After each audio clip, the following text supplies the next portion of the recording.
bienvenidos al colegio y bueno, es una satisfacción ver tantas gentes en un acto sobre el sector residencial, dentro de los que organiza el grupo, el Comité Técnico de Ciudades, Territorio y Cultura, la subcomisión del sector inmobiliario, que yo creo que es un sector, aparte de trascendental para la economía, en el que somos muchos los compañeros implicados en él. Por otro lado, nadie discute hoy ya que estamos saliendo de la crisis económica. Parece que también el sector inmobiliario se va espabilando. Hay datos buenos de incremento de la venta de viviendas, de incremento también en las hipotecas y, según me comentaban, y yo no quiero intervenir demasiado, pero sí me gustaría, y creo que los ponentes, a los que quiero agradecer su presencia, tocarán estos temas, ¿no? Uno de ellos que comentaba con algunos compañeros ahí fuera es ahora mismo la falta, fijaros, la falta parece ser de personal cualificado, ¿eh? Es decir, que el sector no tiene capacidad ahora mismo para promocionar toda la oferta que estaría dispuesto a poner en el mercado, ¿eh? Este es un tema que me imagino que trataréis. Por otro lado, también me preocupa como un elemento quizá inflacionista de alguna manera del sector, la atonía de los tipos de interés del sector financiero, ¿eh? Es decir, no retribuye el pasivo para nada. Entonces, la inversión en el sector inmobiliario yo creo que se está volviendo, con lo cual esto puede generar también una demanda ficticia, ¿no? Pero, a su vez, bueno, pues quizás sea también hablar sobre el cambio de tendencia que parece que está habiendo en España respecto a la propiedad y al alquiler. Esto parece que por ejemplo, en el sector del automóvil, con todo el coche compartido, pues también a lo mejor en el sector de la vivienda yo creo que ya la propiedad va perdiendo mucho de su estatus, ¿no? Entonces, no sé, yo creo que también el incremento de los precios en el alquiler de viviendas, son una serie de temas en los que, bueno, pues quiero citar, espero y asistiré con mucho gusto a lo que tengan que decir los expertos, que por supuesto pues conocen mucho más que yo esto. Y por otro lado, pues nada, de nuevo agradeceros vuestra presencia y que tengáis la seguridad de que el colegio vamos a intentar promocionar este sector y este networking entre todos los que intervenís en este sector, bueno, pues para poder, digamos, destacar el papel de los ingenieros de caminos en él. Pues nada, muchas gracias y doy la palabra a Ángel y ya excusará a Arcadio, que por algún problema no ha podido asistir. Gracias, Juan. Lo primero es pediros disculpas porque Arcadio no ha podido venir. Anoche le ha surgido un imprevisto y excusó su asistencia, con lo cual me ha traspasado el papel de presentaros un poquito quién somos y por qué estamos haciendo estos desayunos. ¿Vale? Desde el Consejo Asesor Inmobiliario del Colegio de Caminos, dentro del Comité Técnico de Ciudad, Territorio y Cultura, vimos la necesidad de incorporar al Colegio de Caminos dentro de lo que es el sector inmobiliario. Primero porque es un sector denostado hace unos años por causas evidentes, ¿no?, acentuadas por la crisis, y que ahora vemos una oportunidad de salida tanto para jóvenes profesionales como para profesionales ya en activo. De esta manera, queremos desde el colegio integrar esta profesión dentro del colegio, colaborar con ella y tratar que fomentar este producto de negocio que es el sector inmobiliario en todos sus ámbitos. Es por ello que ya este es el segundo desayuno que organizamos. El primer desayuno fue dedicado a las OCIMIS. Creo que fue un éxito, componentes de primer nivel. Y este es el segundo, dedicado a la promoción residencial. Y en próximas fechas pues organizaremos otros dentro del sector, ya bien será de alquiler o bien será de otras áreas. Creemos que, aunque haya empezado estos desayunos hace poco, estas actividades hace poco, creo que va siendo un éxito y creemos que vamos a poder seguir fomentando el negocio inmobiliario del Colegio de Caminos. Simplemente eso, agradeceros a todos el de estar aquí, agradecer al colegio su colaboración para la organización de este evento y, sobre todo, a los ponentes que tenemos aquí. Y ya sin más, doy paso a Daniel a Daniel Loureda para que nos introduzca a los ponentes. Muchas gracias.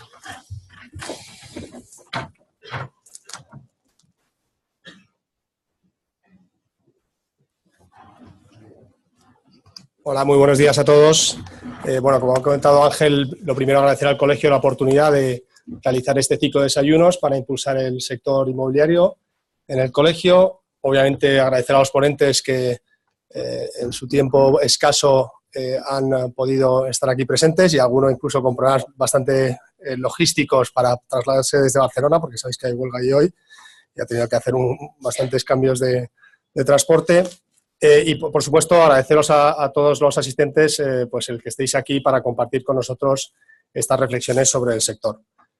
Como ha indicado Ángel, ya empezamos con el primer ciclo de desayunos sobre SOCIMIS. Este es el segundo de promoción residencial y tenemos previstos algunos desayunos más. Cada 2 o 3 meses intentaremos hacer un evento de este tipo para que vayamos tocando pues bastantes áreas del sector inmobiliario en España. Queremos hacer una vivienda de alquiler, queremos hacer uno sobre Property Tech, la tecnología en el mundo inmobiliario, y os iremos informando periódicamente de estos eventos, ¿no? Bueno, sin más dilación, como sabéis, vamos a seguir la misma estructura que en el evento anterior. Vamos a tener una hora de mesa redonda con los ponentes, donde más o menos tocaremos los distintos ángulos del sector de promoción residencial, dónde está cada compañía, cómo ven la evolución del sector, la producción, los precios. Y luego tenemos una parte de 30 minutos que en el anterior desayuno funcionó muy bien, que son unas preguntas de la audiencia.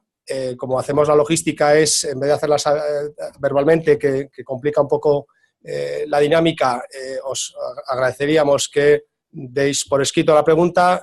Yo, que voy a hacer de moderador, las voy clasificando y de esa forma pues intentamos que la conversación y el diálogo sea lo más fluido posible. Bueno, sin más dilación, paso a presentar ahora a los ponentes. Voy a empezar por David Martínez. David Martínez es el consejero delegado de AEDAS Homes, es ingeniero de caminos por la Universidad Politécnica de Madrid y MBA del IES. Tiene más de 20 años de experiencia en el sector inmobiliario y ha participado en proyectos como Las Cuatro Torres, Valdebebas y la Operación Chamartín.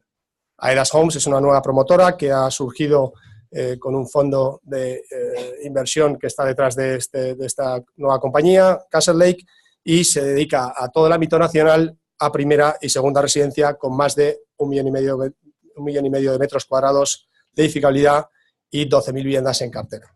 David, si puedes ir subiendo. Sí, estás en el segundo por la izquierda. Seguidamente os presento a David Vila Balta, es consejero delegado y vicepresidente de Renta Corporación. Anteriormente trabajó en Rochelis y en Loxa, es ingeniero industrial por la Escuela Superior de Ingenieros Industriales de Barcelona y PDG por el IES.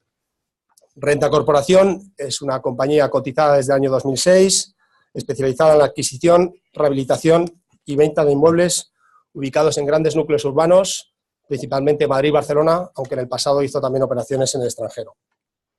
Apenas tiene deuda, ha analizado más de 7.000 edificios y ejecutado más de 1.500 operaciones con una inversión de 2.500 millones de euros. David, si puedes subir, por favor, gracias. Seguidamente, Ignacio Moreno, es economista, MBA del IES y MBA del IE, es también miembro de RICS desde hace más de 10 años, trabajó anteriormente en banca y automoción, antes de dedicarse de lleno al sector inmobiliario, con más de 20 años de trayectoria.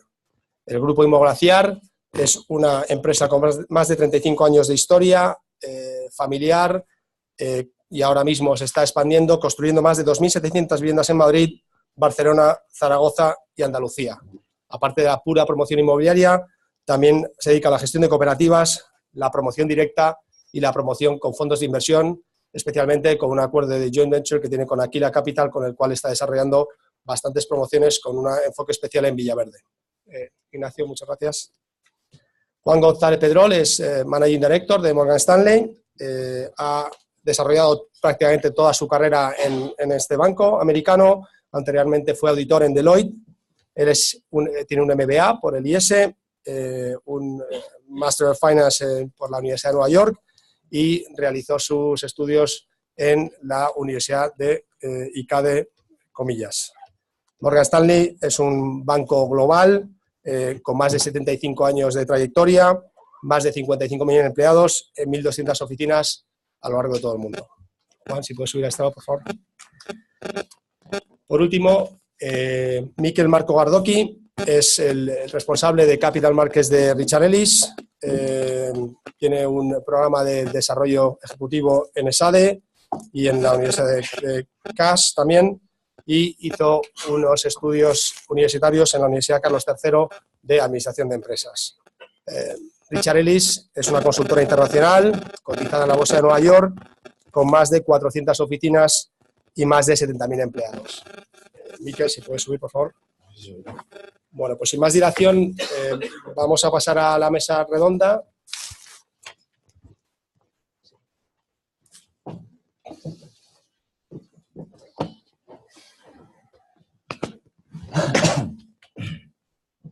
Bueno, primeramente, ¿se me oye bien?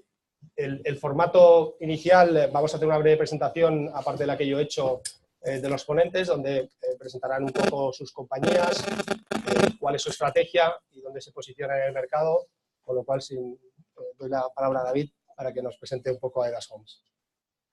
Estupendo, gracias. ¿Se oye?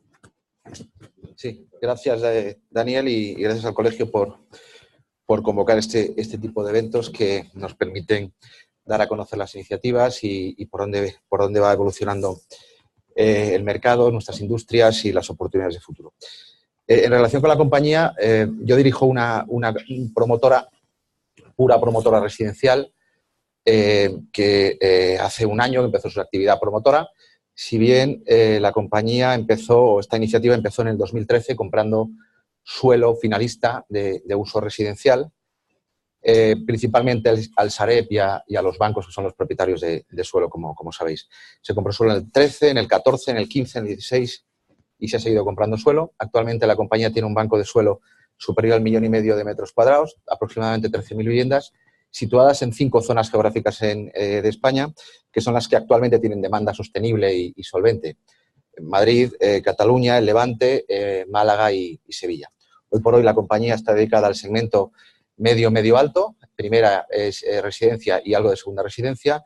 Y la verdad es que en el corto, en el medio plazo, yo no veo a la compañía operando en más mercados que los que he mencionado, que representan aproximadamente el 65% de las ventas de vivienda en todo el territorio nacional. Pues, dicho lo cual... Vale, muchas gracias. Si queréis, vamos a hacerlo breve y así hacemos un poco... pasamos a otras variables y otras áreas. Me gustaría que David ahora presentase un poco Renta Corporación, que tiene un modelo de negocio bastante diferencial al tradicional modelo promotor, porque, bueno, lo explicará él, su ciclo de inversiones es muy corto, pero adelante, David, explícanos un poco cuál es nuestra estrategia. Gracias, Daniel. También agradecer al colegio la invitación y la oportunidad de estar aquí. Bueno, para añadir un poco la que ya ha estado comentando Daniel, pues Renta es una compañía con ya más de 26 años, cotizando desde el mes de abril del 2006 y, lógicamente, pues con sus altos y con sus bajos y con el impacto fuerte de la época de la crisis. Por suerte, esto se está dejando para atrás, o ya se ha dejado para atrás. Y Renta hoy en día es una compañía muy focalizada en los mercados de Barcelona y de Madrid, donde más o menos movemos una cartera de unos 200-250 millones de euros, donde tenemos un balance absolutamente saneado, con prácticamente sin deuda, y donde yo diría que el puntal más importante que tenemos es el equipo, los profesionales que trabajan con nosotros, gente que lleva muy vinculada a la compañía y que además, bueno, ha sabido adaptarse a todos esos momentos del ciclo. Como modelo, pues tenemos dos líneas de negocio muy diferenciadas. Lo que decía Daniel, pues ese modelo más transaccional, que no es tanto promotor, es un poco distinto, donde parte de la compra, la adquisición, la transformación y la posterior venta, nosotros no dejamos en el balance ningún activo. Todos los activos que compramos los acabamos vendiendo, y lo que intentamos, pues bueno, es cubrir un poco un gap entre la oferta y la demanda. La oferta, muchas veces hay un tipo de producto en un formato que no es el que quiere el comprador. A veces pues necesita gestión, tanto arrendaticia como física, en la rehabilitación, etcétera. Y por otro lado, pues encontramos a un comprador que lo que está buscando es comprar algo que no le dé problemas, que esté resuelto, que ya dé una rentabilidad puesta al día. Pues intentamos cubrir un poco el gap. Y un poco más reciente o muy reciente, desde el mes de abril, pues hemos arrancado un proyecto, una línea de negocio más patrimonialista, parte es patrimonio propio en pequeña medida y la aventura importante pues es el acuerdo que hemos llegado con el fondo de pensiones APG, el fondo holandés más importante, para crear una SOCIMI de producto residencial en alquiler, donde Daniel pues, está liderando el proyecto desde la compañía y con la voluntad pues, de hacer un proyecto grande, estamos apuntando pues, hacia una cartera de 1.500 millones. Es algo que nació, como decía, en el mes de abril y donde a día de hoy, entre lo comprado y lo comprometido, estamos hablando de unos 200 millones de euros. Bueno, allí yo diría que son las dos líneas donde estamos volcados. Muy bien, ahora hablará Ignacio, que luego comentaremos con más detalle con Juan y con Miquel, que son expertos en mercados de capitales, Aedas Homes, y luego nos desarrollará con más detalle David.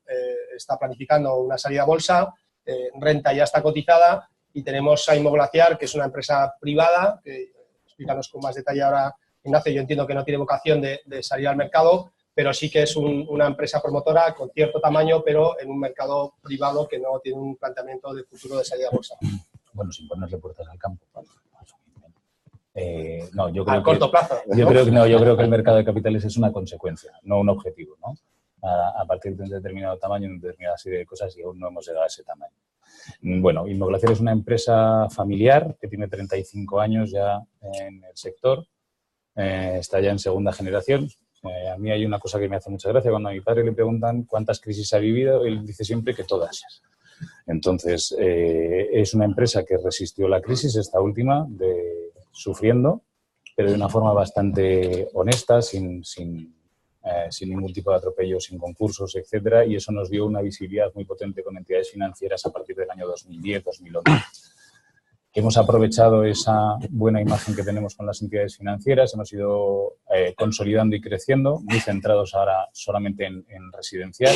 Nosotros vamos a la gama que dirían los ingleses affordable, vamos a intentar tener viviendas siempre en el entorno de los 200.000 euros, aunque tenemos una marca de viviendas de lujo que hace un poquito, pero vamos, el 80 o 90% de nuestro negocio está centrado en eso. Y en esa línea tenemos 3 unidades, una que genera y gestiona cooperativas, otra que son las promociones tradicionales, y tenemos una tercera línea que comentaba Daniel, que está haciendo gestión en sociedades vehículos con fondos extranjeros. De momento con Aquila, que tenemos 3 promociones. Poca cosa más os puedo contar. Un equipo muy profesional que además se ha ido consolidando durante la crisis, cogiendo muy buen talento y muy comprometido, y muchas ganas de hacer las cosas bien. Muy bien, muchas gracias, Ignacio. Ahora le he pedido a Juan más que nos contase su compañía, obviamente, Morgan Stanley, que es un banco global, que se focalizase más en el mercado. Juan es especialista en mercados de capitales. Creo que colaboraste anteriormente estabas iniciando tu carrera cuando hicieron en el anterior ciclo, salías a bolsa en varias compañías, ¿no? Y bueno, yo creo que ahora ese nuevo ciclo está volviendo a desarrollarse, y me gustaría que nos contase un poco cómo es un poco la evolución desde fuera como banquero del sector. En relación a este sector, ¿no? Bueno, pues la realidad es que los inversores, en operaciones que requieren inversor internacional institucional, tanto en mercados públicos como privados, y tenemos ejemplos aquí de operaciones con inversores públicos y con inversores privados. La verdad es que los inversores ven claramente que el ciclo residencial parte a día de hoy de unos fundamentos muy sanos y que está muy poco avanzado en el ciclo. O sea, si bien nadie tiene ninguna duda de la aceleración y de la mejora que están teniendo pues todos los indicadores de todo tipo, de viviendas iniciadas, de número de transacciones, de evolución de precios, tanto en vivienda como en suelo. También es verdad que la gente se da cuenta a nivel global, en Londres, en Nueva York, donde vayas, de que el sector residencial español es una de las inversiones más atractivas desde el punto de vista cíclico ahora mismo a nivel global. Y de ahí pues el gran interés que se está viendo por el sector, tanto en formatos más privados de inversores institucionales que tienen necesidad de colocar su capital en inversiones que les den una rentabilidad riesgo pues adecuada, como en el mercado público, en lo que podemos llamar aquí más la bolsa, donde pues hay mucho interés, hay una compañía ya cotizada y habrá más, ¿no? A muy corto plazo. Y donde la percepción por el punto tan atractivo de ciclo, pues los inversores están dispuestos a exigir una rentabilidad bastante o muy razonable para este tipo de actividad inmobiliaria como es la promoción residencial. Vale, muchas gracias. Marco, yo quería un poco que tú enfocases más, Juan ha hablado más de los mercados de capitales, más del sector cotizado. Yo creo que tú tienes una visión muy potente de todos los inversores que han estado viendo a España durante estos últimos años, más desde el sector privado, mucho family office de Latinoamérica, mucho inversor anglosajón. ¿Cuál es tu visión y dónde ves las oportunidades en el mercado? ¿Dónde están los inversores extranjeros? ¿Dónde ven más la oportunidad en el sector inmobiliario español?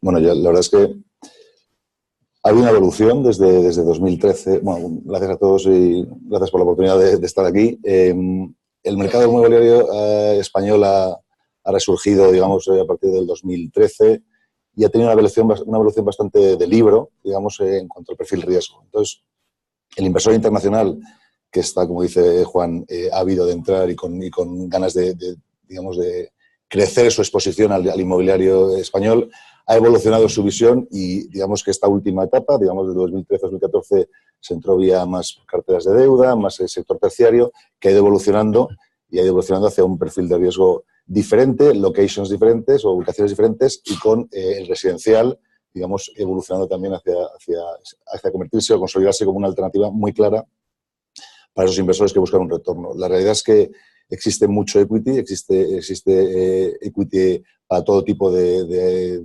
nichos dentro del sector inmobiliario.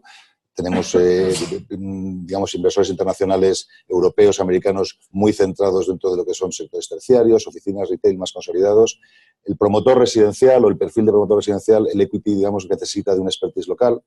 Eso es lo que hace es indispensable el rol nacional, el rol de los promotores o de los expertos inmobiliarios que tienen experiencia en el desarrollo de esos proyectos, a diferencia de otros sectores que pueden ser puramente de inversión, entrada, coger una posición o una exposición al ladrillo y simplemente gestionarlo. En el residencial es claramente clave y lo estamos viendo y se está produciendo cómo se están combinando ese equity internacional con partners locales, socios locales que claramente pueden aportar no solo equity, en algunos casos ni siquiera equity, pero sobre todo conocimiento local y capacidad y estructura para desarrollar esos proyectos, porque la realidad es que, lo hablaremos, me imagino, a lo largo de la sesión de hoy, existen ciertas tensiones oferta-demanda, por lo menos existen ciertos movimientos claramente positivos en cuanto a la promoción, en cuanto a la absorción del mercado y el ritmo de ventas y la capacidad del sector y de las ventas de sustentar el crecimiento.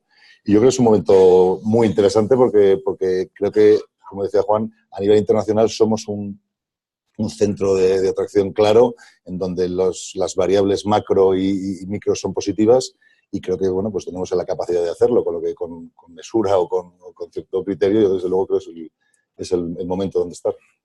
Muy bien, muchas gracias. Bueno, agradecer a los ponentes también un pequeño detalle que no nos ha dado tiempo a hacer una preparación muy intensa, pero sí que habíamos un poco hablado de los temas y sí que les pedí concisión y concreción para que podamos tocar muchas áreas del sector y yo creo que lo han hecho muy bien en ese aspecto. Vamos a empezar a barrer un poco diversas áreas y ya vamos a ir entrando en detalle en cada una de ellas para que un poco que nos llevemos información relevante y de primera mano de actores muy potentes del sector. Juan, yo te quería preguntar un poco respecto al tema de consolidación y de salidas a bolsa. Vemos que AEDAS va a salir a bolsa en breve, hay alguna compañía más preparando alguna potencial salida. ¿Dónde ves el sector? Y bueno, y ahí sí que es verdad que la historia de las promotoras cotizadas ha sido complicada, son muy cíclicas. ¿Dónde ves el sector el próximo año y dónde ves el sector dentro de 5 años? Esa sostenibilidad de un sector cotizado promotor comparado con otros países donde vosotros trabajáis, en Inglaterra, en Francia, etcétera. Siempre ha habido ese debate de que las promotoras al final son como cotizadas, pues tienen esa volatilidad que a veces el mercado lleva a regular. ¿Cómo veis esa evolución de aquí a 5 años? Bueno, empiezo casi por el final, ¿no? Que es lo más importante. La realidad es que el motivo por el cual, o sea, es verdad que el sector promotor pues tiene un componente más de ciclo, quizá que, bueno, o tiene esa percepción más que otra cosa, en comparación con una compañía de rentas, por ejemplo, aunque las rentas también suben y bajan y los yields también se mueven y las ocupaciones, etcétera. Pero realmente donde está para mí la clave de la sostenibilidad de este negocio como compañías públicas a largo plazo es en la política de endeudamiento. Es decir, en este sentido ha habido un cambio drástico tanto lo estamos viendo ya en España como lo vemos en otros mercados, como puede ser el mercado inglés, donde hay un amplio número de promotoras cotizadas de todo tipo de tamaños. Las hay muy grandes y las hay algo más pequeñas, pero donde, si bien pre-crisis tenían unos niveles de apalancamiento pues razonablemente elevados en perspectiva, por las lecciones por básicamente la recapitalización que tuvo que sufrir el sector, y esto también es aplicable al mercado americano, pues a día de hoy, esa post-crisis, después de esas recapitalizaciones, se ha tomado una política de endeudamiento muchísimo más conservadora, dado que este sector, afortunadamente, cuando estás en el momento adecuado del ciclo, se gana mucho dinero per se, o sea, de manera natural, de manera operativa. No hace falta, no es necesario el optimizarlo demasiado con una estructura de capital más apalancada. Entonces, cuando miramos mercados como puede ser el inglés, los niveles de apalancamiento financiero son sorprendentemente bajos. Sí que es verdad que hay una pequeña diferencia con el mercado español, en el cual los ingleses, las compañías inglesas son capaces de tener pagos pendientes bastante relevantes por la compra de suelo, con lo cual, si ajustas por esos pagos pendientes, al final estás en unos apalancamientos que varían, pero están entre el 10 y el 25% de su tamaño de balance. Y un poco a la pregunta de cuál sería, o sea, cada compañía, hay que mirar esto, o sea, hay que mirar cada compañía en función de la proporción de suelo que tenga. Si tiene 2, 3, 6, 8 años de suelo, pues obviamente eso es diferente, ¿no? También el estadio urbanístico del suelo pues es algo a tener en cuenta, ¿no? No es lo mismo, bueno, pues es diferente, ¿no? También hay, lo cual también conlleva mayores o menores necesidades de CAPEX de urbanización. Pero vamos, así una regla un poco así a dedo alzado, ¿no? Pues apalancamientos de entre el 15 y el 30% parece que son los adecuados, y parece que a largo plazo no sería prudente excederse demasiado de esas cifras, ¿no? También es verdad que no es lo mismo el principio de un ciclo que el final de un ciclo, ¿eh? En cuanto a valores de activos y en cuanto a muchas cosas, ¿no? Bueno, muchas veces lo ideal es empezar más arriba y bajando. El problema es que suele ser al revés, empiezas más abajo y acabas más arriba, ¿no? Yo ojalá que eso sea verdad. Yo creo que al final los apalancamientos de las compañías promotoras y la dinámica del mercado te lleva a que cada vez tienes que competir más por la compra de suelo, tienes que empezar a elevar los precios de suelo. El modelo que tú comentas, al final, es verdad que el ciclo ayuda mucho cuando hay mucho margen, pero cuando hay muchas oportunidades no tienes suficiente capital para cogerlas todas, con lo cual si dices, bueno, si me empieza a apalancar en el suelo, en vez de comprar 5 suelos, puedo comprar 10. Y entonces, bueno, es el ciclo, es así.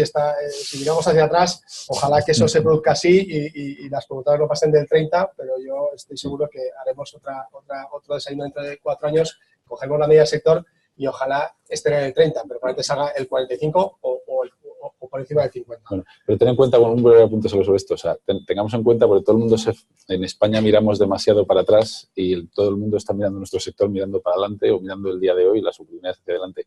Ten en cuenta que cuando las cosas, o sea, en el momento adecuado como en el que estamos, estas compañías generan una cantidad de caja muy relevante.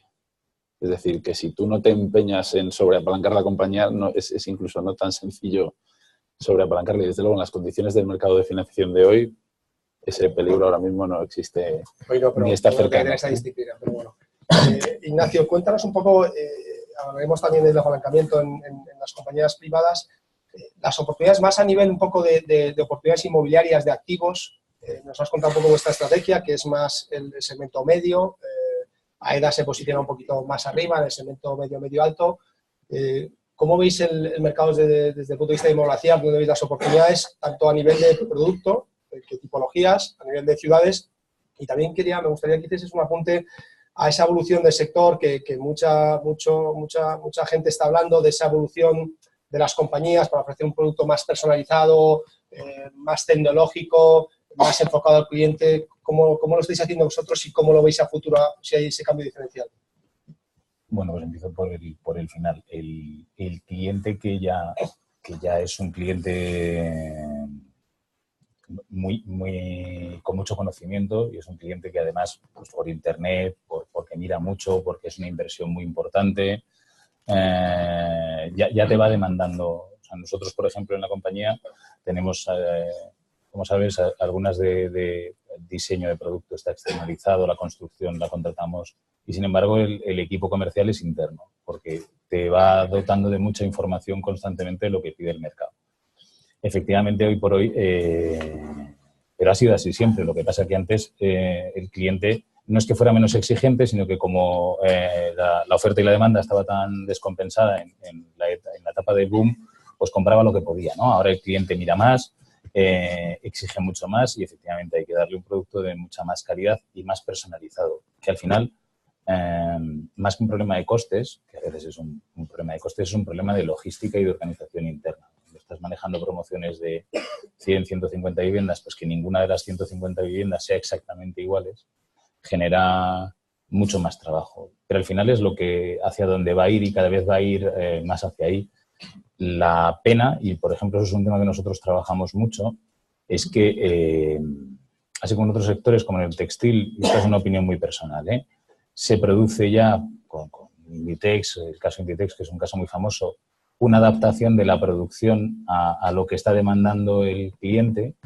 Aquí nos encontramos que por el periodo de maduración del producto y por la forma en la que se solicitan las licencias, nos vemos obligados. Ahora estamos en un buen momento de ciclo, como decían, y tenemos la suerte de que prevendemos, es decir, antes de tener la licencia concedida, tenemos la posibilidad de terminar de adaptar ese producto a lo que está demandándonos el cliente, ¿no? Pero el sistema tradicional, que era que yo solicitaba una demanda, salía a vender y luego lo entregaba, eso tiene un problema, y es que si el cliente te está demandando cambios y en 3 años, que se tarda desde que coges una promoción hasta que la terminas, cambia cada 6 meses, ¿no? Pues nos puede generar un problema en ese aspecto. ¿Cómo lo resolvemos? Pues lo resolvemos en nuestro caso, que era lo que te decía, saliendo a vender rápidamente y terminando de adaptar el proyecto del que vamos a solicitar licencia a lo que está demandándonos el cliente. Aunque siempre hacemos estudios de mercado y siempre creemos que acertamos, al final el mercado es soberano y muchas veces nos provoca o nos obliga a cambiar. Tener esa flexibilidad para en muy poquito tiempo adaptar el producto a lo que están demandando, intentar no alargar los plazos, que al final siempre es muy importante. Y respecto a cómo lo veo, nosotros que estamos muy enfocados, el caso más famoso es la promoción que tenemos en Villaverde, que son 1.500 viviendas de protección oficial. Nosotros lo vemos muy bien, y cuanto más tire esa tensión de precios y cuanto más tire, más necesidad va a haber de ese producto para el que no puede comprar, porque los sueldos en España son los que son. Yo cuando veo las tensiones de precio de producto terminado, hay veces que me preocupo, no porque la gente no se lance a comprarlo, sino porque no sé si tiene la capacidad financiera para poder hacerlo, ¿no? Luego hablaremos de la vivienda de alquiler, que yo creo que va a ser el caballo de batalla de los próximos años, porque va a haber gente que no va a tener capacidad financiera o no va a querer comprar, pero para ese que quiere comprar hay que tener un producto, y una pareja que gane sus 1.000, 1.500 euros cada uno, pues puede llegar a una vivienda de 250.000 euros. Es una cuestión de pura matemática, ¿no? Entonces, cuando nos pasamos de esa línea, y en Madrid, por ejemplo, pues hay muchas zonas, por no decirte casi todas, que se están pasando de esa cifra, nuestro enfoque de negocio tiene mucho sentido, ¿no? En Villaverde es una preciosidad, vendemos 4 o 5 viviendas por semana. El precio está limitado y tuvimos la suerte, que es el secreto de este sector, de comprar el suelo en un precio que te permite hacer eso, ¿no? El problema, si me pregunta, cuando veo el riesgo yo para este tipo de vivienda, es en la tensión del precio del suelo, porque no acepta, así como hay otros segmentos como el de AEDAS o las viviendas de lujos, que sí que te acepta una tensión en un precio un poquito más alto de suelo porque el cliente está dispuesto a pagarlo. En la franja de abajo, aunque esté dispuesto, es que no puede, ¿no? Luego comentaremos con más detalle el tema de evolución de precios por incidir y ya hacer un foco especial en ciertas áreas donde sois expertos cada uno de vosotros. ¿Hasta qué punto dejáis personalizar y hasta qué momento? Que esa es un poco la gran pregunta que tenemos algunos en el sector. Oye, ¿dejáis materiales de todo tipo? Yo sé que dais 2 o 3 personalizaciones de cocinas, de baños. ¿Dejáis personalizar distribuciones? ¿Sí o no? ¿Y hasta qué punto, hasta qué momento? Imagínate que ya estáis en estructura o estáis ya con acabados. Yo llego, compro a mitad de promoción. ¿Me dejaríais personalizar o no? ¿Cómo gestionáis al cliente? A ver, nuestra experiencia de estos años es que, voy a ser un poco a lo mejor simplista, pero nuestra experiencia, porque alguna vez hemos dejado, en plena crisis dejábamos que hicieran lo que quisieran, pues se trataba de vender de cualquier forma, ¿no? Y eso nos ha generado unos problemas, no de costes, sino de logística muy potentes y un problema muy potente con el cliente porque muchas veces, y lo digo con cariño, no sabe lo que quiere. Entonces, ve una revista de decoración y acaba poniéndote un ejemplo muy tonto, pero que nos ha pasado, un suelo de madera en un baño en una cocina y luego eso no funciona, ¿no? O le dejas elegir un color de un baño con un suelo y una pared diferente y luego cuando lo ve puesto, pues le horroriza. Entonces, hemos pasado, en nuestro caso, a una personalización que en el tema de distribuciones sí permitimos, dentro de que las zonas húmedas tienen que estar donde tienen que estar, porque eso es lo único que no se puede modificar, un poco a lo que quiera hasta el momento en el que terminamos estructura. La verdad es que al final, cuando diseñas bien el producto y lo cambias, si el cliente te lo está pidiendo, porque ves que si es uno no, pero cuando tienes, pues al final casi es un problema de moverte un tabique, de poner una puerta en un sitio o en otro. No suele haber demasiado problema. Y eso lo dejamos hasta el momento de estructura, porque eso incluso, como sabes, en la licencia nos lo permite hacer en unas build al final del proyecto. Respecto a lo que yo llamo colores, que es toda la personalización de ese tipo de cosas, o cambiar una bañera por una ducha, eso nosotros hemos optado por un sistema que es como cuando yo a mis hijos les doy a elegir la cena. Mira, puedes elegir hamburguesa, perrito o pizza. Les damos 8 alternativas y sobre esas 8 alternativas pueden elegir y combinar, ¿no? Eso nos permite que tenemos, al final, esto es una cosa también curiosa, el 80% acaba pidiéndote lo mismo porque les dejas personalizar, pero hay una parte muy potente que tira eso. Y eso nos está funcionando muy bien, porque además llegamos a acuerdos, en nuestro caso trabajamos con Porcelanosa prácticamente en exclusiva, llegamos a un acuerdo en el que nos ha tarifado todos esos acabados en el mismo precio, con lo cual ya tenemos el mismo coste y a la constructora le decimos tipo A, tipo B, tipo C y funciona bastante bien. En gama alta, en lujo, sí que les dejamos personalizar algo más, pero tampoco hacemos unos packs y salvo que sea un cliente muy especial que está pidiendo una cosa muy especial, no dejamos llegar a modificaciones excesivas. Muchas gracias. David, un poco, tú tienes una visión muy focalizada en los mercados de Madrid y Barcelona. Me gustaría que a nivel geográfico y también de producto residencial, ¿cuáles son las diferencias en esta nueva etapa del ciclo que vais más en Barcelona, sin entrar en temas así puramente inmobiliarios? ¿Cómo veis las diferencias entre Madrid y Barcelona? El tema de los apartamentos turísticos también. Barcelona es una ciudad más turística, con mucha presión para hacer hoteles. Vosotros que estáis en las dos ciudades, ¿cómo veis la evolución de los precios y las oportunidades entre las dos ciudades? A ver, yo diría, tienen comportamientos bastante similares. Yo te diría el mercado de por sí, si lo coges en promedios, pues un mercado que todo el día leemos cifras de crecimiento. Es verdad que después hay que entrar en el detalle y cuando miras el detalle, pues no todo el país está creciendo. Pero es verdad que las locomotoras son Barcelona y Madrid bastante destacadas respecto al resto. Pero en el estudio me parece que era del primer semestre, me parece que de las 52 provincias españolas, pues 21 eran las que habían subido precios o incrementado los precios a lo largo de este primer semestre, mientras que las otras no habían conseguido aún incrementar precios.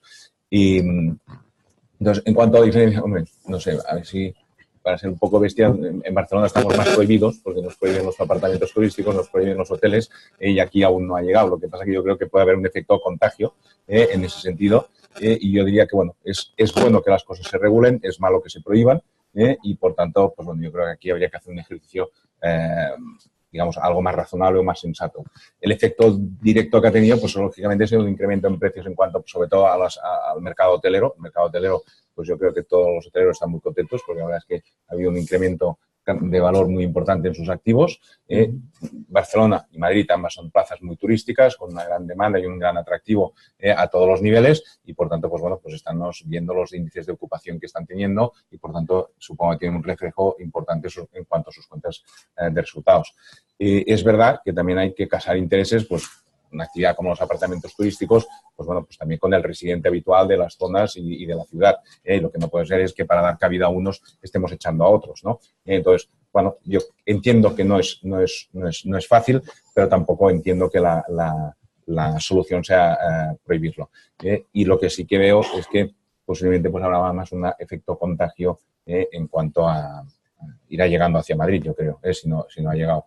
Y por otro son parques, yo diría, bastante parecidos, es decir, no, con comportamientos muy similares. Dicen que en este momento pues hay un poco más de tensión en precios en cuanto a Barcelona, un poco más de crecimiento que en Madrid. Yo creo que también es verdad que Barcelona es una ciudad primero más pequeña y más limitada geográficamente. Tenemos el mar por un lado, la montaña por otro, y eso nos limita más. En Madrid es un poco, pues tiene un parque mucho más amplio y eso, bueno, pues puede atenuar un poco más ese crecimiento. Y en cuanto a productos, esto diría que el comportamiento es bastante similar. Tiene buen comportamiento todos los mercados y sí que igual en Barcelona y en Madrid estamos viendo pues mucha demanda de público internacional, de público extranjero que está queriendo tomar pues una vivienda, bien sea en Barcelona, bien sea en Madrid, que también tiene su lógica, como decía también antes Juan, pues cuando comparas niveles de precios de otras ciudades, los comparas con los precios que encontramos en ciudades como Barcelona y Madrid y lógicamente pues aún estamos a mucha distancia de esos precios. Luego comentaremos un poquito la estructura, como ha incidido David. Geográficamente, Madrid tiene más disponibilidad de suelo y me gustaría luego que comentásemos el tema de desarrollo de suelo y precios de suelo, que obviamente es la materia prima de un promotor. David Martínez de Adas, te quería preguntar un poco el tema, vosotros queréis ser un jugador grande en el mercado, ¿cómo veis la evolución, la fragmentación tradicional del mercado de promoción residencial en España? Yo creo que las mayores promotoras en el anterior ciclo, con mucha suerte, llegaron a tener el braque sobre un mercado mucho más grande de casi 600.000, 700.000 viviendas, llegaron a tener 1%, 1,5% del mercado. Vosotros entiendo que queréis ser una compañía grande, cotizada, con masa crítica. ¿Hasta qué punto veis este nuevo ciclo con esa fragmentación? ¿Pensáis que va a haber más consolidación, que vais a poder tener una cuota de mercado más grande, número uno?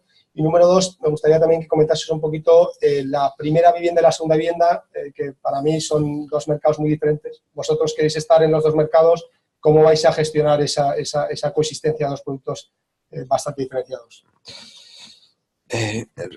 Respecto de la primera parte del mercado, lo que puedo decirte es que nosotros aspiramos a ser una compañía líder desde el punto de vista de la rentabilidad, no necesariamente desde el punto de vista del tamaño. Antes hemos mencionado el caso del Reino Unido. El mercado del Reino Unido es muy diferente al mercado español. Es más, incluso el mercado francés es muy diferente al mercado español. En el caso británico hay 10 compañías cotizadas que tienen aproximadamente una cuota del 50% del mercado. Y eso tiene mucho que ver con unas cuestiones que son diferentes en nuestro país. En el Reino Unido, como antes apuntaba alguien, me parece que era Juan, los promotores británicos funcionan con opciones de compra, es decir, opcionan el suelo. Aquí no te digo, si le decimos a un propietario del suelo que nos opcione el suelo, lo que nos va a decir, pero te puedes imaginar. Y por otro lado, es un mercado mucho más homogéneo que el nuestro. Desde Escocia hasta Southampton, el producto es el mismo, el cliente es el mismo, el sistema normativo es el mismo. En cambio, en España tenemos un país muy diverso, muy diferente, con muchas regiones, con diferencias culturales, con diferencias climatológicas, normativas, de canal de venta. Es decir, en el fondo, en la práctica, nosotros lo que vemos es que España es un conjunto de mercados diferentes y lo afrontamos con una estrategia única, pero con un posicionamiento muy local. Es necesario conocer muy bien el mercado local, es decir, hacer una vivienda en Sevilla, 50 grados al sol en la sombra, es muy diferente a hacerla en Madrid en cuanto a su diseño, en cuanto a las características propias de los materiales. Las normativas son muy diferentes aquí. En Barcelona, por ejemplo, el tamaño mínimo de un dormitorio puede ser hasta 6 metros. aquí eso es un anatema. Entonces, en Barcelona, por ejemplo, a las distribuciones normales, oye, se permite entrar a las habitaciones desde el salón. Aquí en Madrid no tener un distribuidor es impensable. Entonces, es un mercado nuestro tremendamente diverso, muy, muy diverso. Entonces, creo que los grandes players estaremos en los principales mercados por demanda, las grandes ciudades, y habrá otra liga que será la de las zonas con tamaños más pequeños, con demandas menores en tamaño y con más particularidades. En ese sentido, yo veo que entre las grandes promotoras, en términos de volumen, no vamos a tener una cuota de mercado muy, muy significativa por estas características, ¿no? Vale, primera, segunda residencia, estáis en los dos mercados, vuestra vocación es seguir, la forma de comercializar es mucho más compleja, las comisiones, etcétera. No, nosotros el 90% de los suelos que tenemos es primera residencia. La segunda residencia es compleja porque principalmente el canal de comercialización es muy diferente. Por darte una idea, en Madrid o en Barcelona estamos pagando aproximadamente entre un 1 y un 2% de gastos de comercialización. En Costa del Sol, como alguno de mis colegas que conocerá, se puede pagar hasta el 10%, incluso más. La cadena de intermediarios extranjeros ahí es infinita. El producto es también diferente. El comprador pues está sujeto a la volatilidad de los mercados de las divisas. Entonces, es un mercado con mucho más riesgo para nosotros. Tenemos solamente un 10%, básicamente Marbella, un poco de Costa Blanca y Palma. Y hoy por hoy yo no me atrevería a moverme a otro mercado que no fuesen estos. Y le voy a preguntar a Miquel un poco, volviendo al tema de los inversores, en esa evolución natural que ha habido de inversores más oportunistas, fondos que compraron deuda, ¿en qué momento del ciclo estamos ahora? ¿Qué tipo de inversores, qué retornos exigen? ¿Hasta cuándo pensáis que van a estar y cuál será la evolución natural? Que esos inversores pues ya vayan dejando pasos a otros o esas inversiones que han hecho en compañías privadas las saquen al mercado, las floten, cojan su capital y se vayan y dejen ya las compañías en manos de muchos accionistas. ¿Cómo veis esa evolución? Yo creo que hay claramente dos perfiles de inversor y dos perfiles de retorno, porque la realidad es que hay dos perfiles de riesgo. Si hablamos del perfil del inversor que está buscando exposición a promoción, exposición a suelos y a un partner local desarrollando proyectos con construcción y con riesgo de, aunque haya preventas, es verdad que hay una cierta solidez y cierta mitigar el riesgo, desde luego tiene un componente de rentabilidad más alto y desde luego estaríamos hablando todavía de los high teens o los claramente doble dígito por encima de los 15-20%. Eso evidentemente está metiendo mucha presión, sobre todo el tema de los suelos, que hablaremos, y la tensión sobre los costes de compra de suelo, costes de construcción y como lo de preventas, la posibilidad de la financiación, que al final es toda una coctelera que permite llegar o no llegar a esos retornos. Mientras que ahora sí, con mucha fuerza o por lo menos con bastante diversidad, el mercado de alquiler tiene una cierta sintonía, unos síntomas positivos de crecimiento en cuanto a porcentajes de ocupación o de demanda, convergiendo más con la parte europea. Estábamos en un 90-10, estábamos ahora en un 80-20 y la media es un 70-30 europeo, a pesar de que en Alemania son 50-50, con lo que la tendencia es claramente que ese mercado de alquiler tiene muchas bondades, tiene otros retornos. Evidentemente no estamos hablando del mismo perfil de riesgo, estamos hablando de poder tener un producto en el cual tengas una certeza de rentabilidad más baja pero mucho más sólida, posiblemente en el torno de los 5%. Si hablamos de alquiler coyuntural o, digamos, compra de alquiler para luego potencial venta con las plusvalías, pues podríamos hablar de un 10 conjunto. La realidad es que hay un gap bastante fuerte en los dos subsectores, digamos, y hay un diferente perfil clarísimo de compradores. Estamos viendo compradores institucionales muy aversos al riesgo que están queriendo coger exposición para el mercado de alquiler. El departamento turístico, el residencial del alquiler en las grandes ciudades que tengan ese componente permite rentabilidades todavía superiores al largo plazo, al alquiler de largo plazo. Con lo que yo creo que hay mercado para todos. Lo que sí es verdad es que también el mercado se está, mientras hablamos y los últimos años, se está acompasando, se está intentando, digamos, encontrar un ritmo porque venimos de la nada. O sea, venimos de una inactividad absoluta. Antes de 2013 este evento no tendría casi cabida porque no habría más que dudas e incertidumbres. Y cuando se detona un poco o cambia el ciclo, empieza una cierta demanda latente, que al final es lo que marca todo este ritmo de crecimiento, que todavía nuestra visión y con promociones de obra nueva que nosotros estamos teniendo, porque no hacemos segunda residencia, si vemos que hay una demanda que todavía está empujando muy fuerte, con lo que, claro, tienes que darle cabida a esa demanda o vía alquiler, que posiblemente aplique mucho más la gente joven o a los que no tienen acceso a financiación, o vía promoción. Con lo que, desde luego, hay cabida para los dos, pero con rentabilidades muy diferentes. Muchas gracias. Me gustaría, Juan, que volvierais a incidir, a ver si vosotros podéis asistir, que tenéis una visión más global, veis bastantes mercados, el mercado inglés, comentábamos antes, el alemán, el francés. Con lo que ha comentado David Martínez, esa evolución de consolidación o de fragmentación, ¿tenéis una visión diferente? ¿Pensáis que este ciclo va a ser un poquito diferente?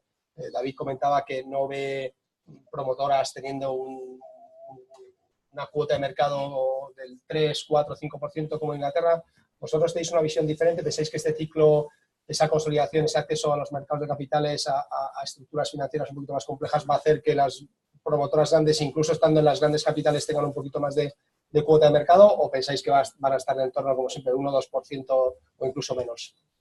Bueno, yo creo que es difícil de prever, ¿no? Pero para mí lo más relevante cuando pienso en promoción residencial en España es que este ciclo tiene mucha pinta de ser un ciclo largo, y entonces eso va a dar mucho tiempo a que del sector que vemos hoy al sector que veamos en un tiempo pues sea posiblemente bastante diferente, y bueno, ya habrá pues todo tipo de posibilidades.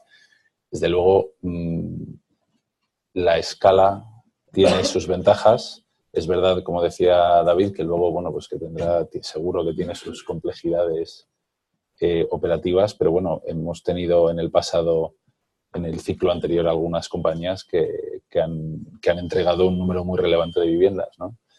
Y un poco dependiendo de cómo se desarrolle también el acceso a financiación en el sector, desde luego a día de hoy el tener fondos propios, equity, es crítico para poder crecer el negocio, para poder comprar suelos, etcétera, ¿no?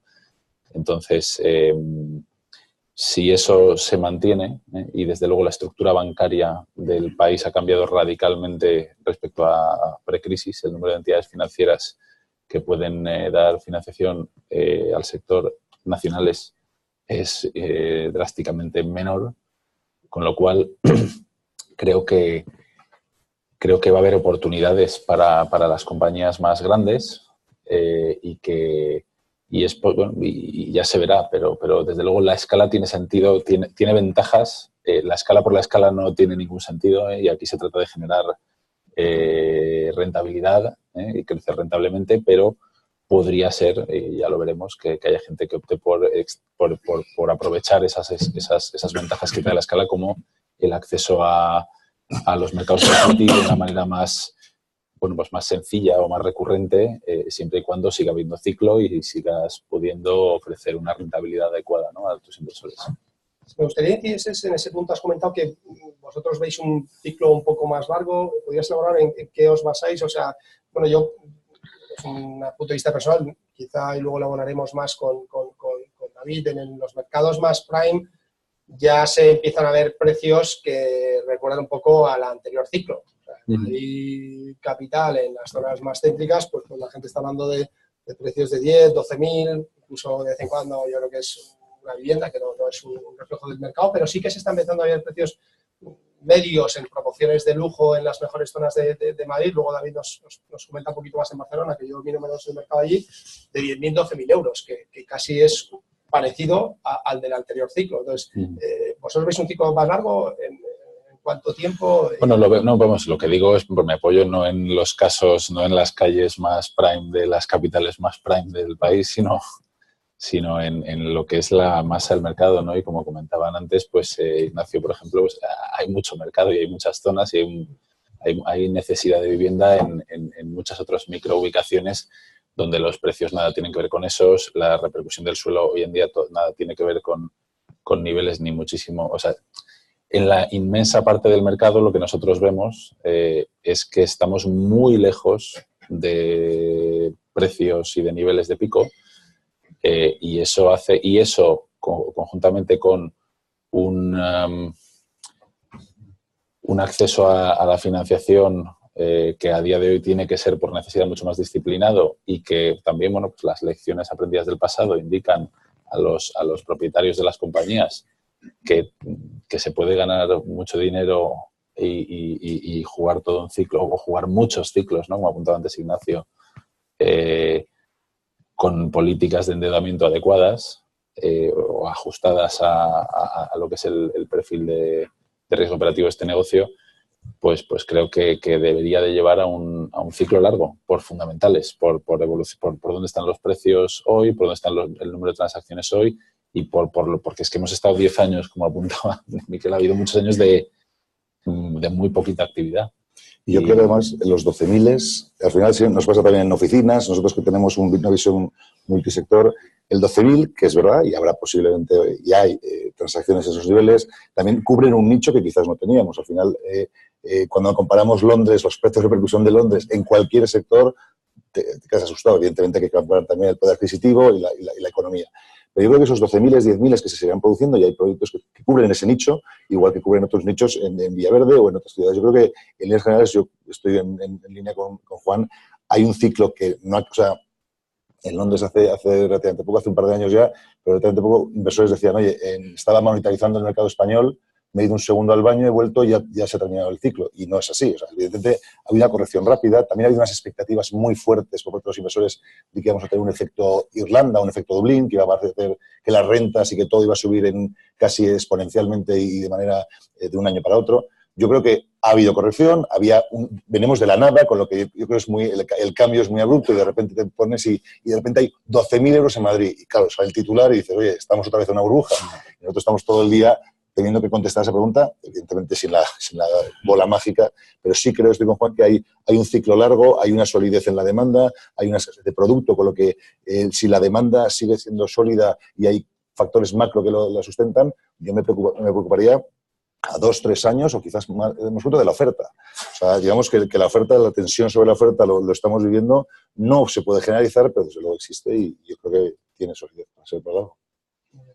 Ignacio, quería saber vuestra visión un poco a nivel de producción global, con una visión, vosotros estáis en bastantes capitales de España. ¿Cómo veis un poco, y volviendo al tema del ciclo, cómo veis la evolución en los próximos años, sin tener de nuevo la bola mágica? ¿Cómo veis la producción total de viviendas, 100, 150.000, 200.000? ¿Cómo veis el sector dentro de 3, 4, 5 años? ¿Pensáis que va a existir esa falta de producto a nivel de grandes capitales? ¿O pensáis que se va a ir adaptando y que esas producciones no van a ser conseguibles? Eso es una opinión muy personal. Yo en mi opinión, yo me fijo mucho en lo que comentaban antes. Yo lo digo mucho cuando viene un fondo extranjero y pregunta sobre burbuja y pregunta sobre datos. Yo le digo siempre que somos un país que en el 2007 inició 1 millón de viviendas, o 700.000, depende de la estadística, terminó, ¿no? Y en el año 2013, creo que es el dato donde tocamos suelos, se hicieron 32.000. Entonces yo siempre cuando viene un fondo le digo, mira, tú imagínate una caída del mercado del 96%. Pues eso es lo que ha pasado aquí. Eso no es una caída, eso es que el mercado ha quedado destrozado. Hablamos que el año pasado estaremos en 80.000 viviendas iniciadas, más o menos. Yo entiendo que hay solidez de demanda para llegar a las 150 o 200.000, pero porque demográficamente, si comparas con Francia, con Alemania, con Inglaterra, es donde debemos de estar. La semana pasada salió una estadística que a mí me hizo mucha ilusión, porque parecía que los jóvenes no pueden comprar vivienda, que decía que el 62% de los menores de 35 se plantea comprar una vivienda. Entonces eso ya es un dato. Y hace como un mes, que a mí me gusta mucho lo reviso todos los años, el 80 o 90% de los matrimonios se compra la vivienda el año que se casa, que es un dato significativo, ¿no? Me parece que en España es muy típico, me caso, compro la casa, tengo un hijo, ¿no? Este es un esquema que todavía sigue habiendo. Entonces, si tú ves el dato de los que se han casado, ves el dato de los que tienen 35, ves el de los divorciados, que eso, por suerte o por desgracia, es otra unidad y necesita otra casa, ¿no?